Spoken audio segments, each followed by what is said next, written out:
We start with our Newsmaker segment and focus on the efforts to find a way for Kansas City to pay tribute to the memory of slain civil rights leader Dr. Martin Luther King Jr. The discussion began when the Southern Christian Leadership Conference announced a petition drive to put an issue on the August ballot. The petition called for renaming Paseo Boulevard to honor Dr. King. Mayor Sly James appointed a commission to study that and other options. The commission issued its findings earlier this week. To talk about those and more is the Reverend Dr. Vernon P. Howard Jr. He is president of the local SCLC. Reverend Howard, welcome to Ruckus. Thanks for coming in. Thank you very much. Glad to be here. So what do you think of the recommendations from the Mayor's Advisory Committee that was put Dr. King's name on the airport, and subsequently they changed that to the terminal building at the airport, or name 63rd Street in honor of Dr. King?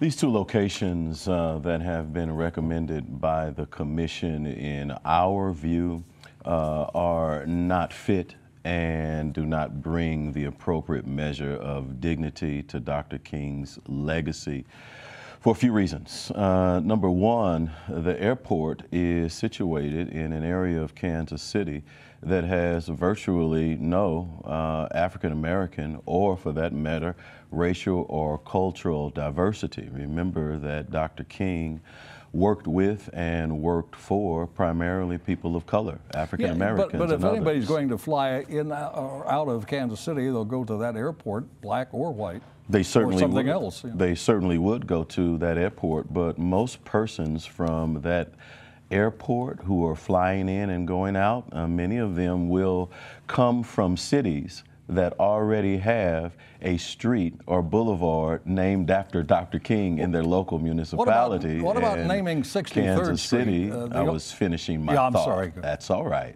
Kansas City is one of the few streets or boulevards in a major city that does not have one. So you have travelers coming from other places where Dr. King's name has been honored on those streets there, but when they get to Kansas City, they will not see or find that. Can I begin now? Absolutely. Okay. 63rd Street, the argument is it goes through traditionally white and traditionally black neighborhoods.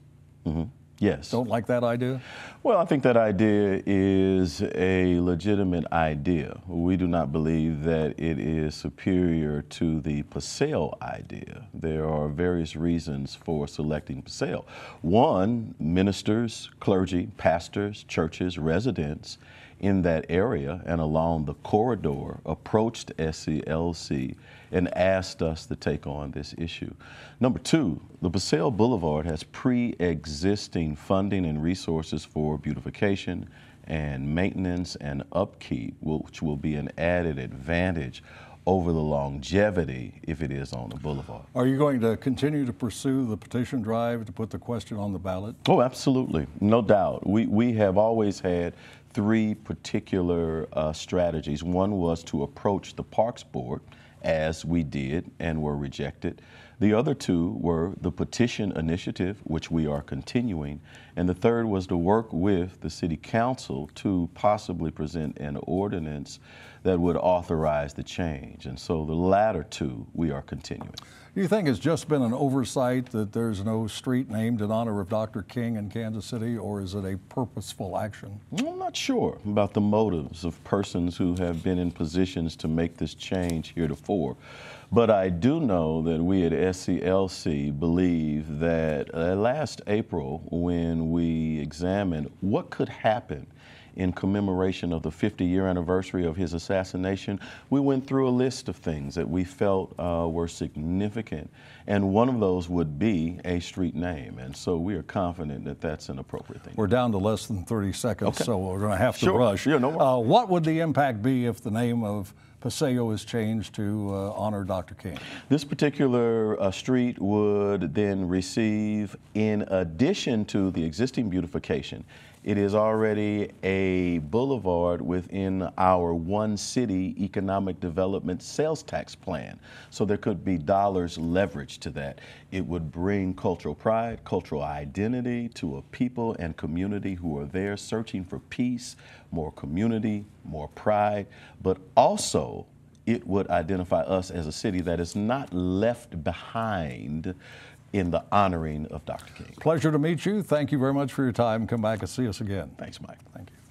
That is Reverend Vernon P. Howard. Now let's meet the panel and start a ruckus.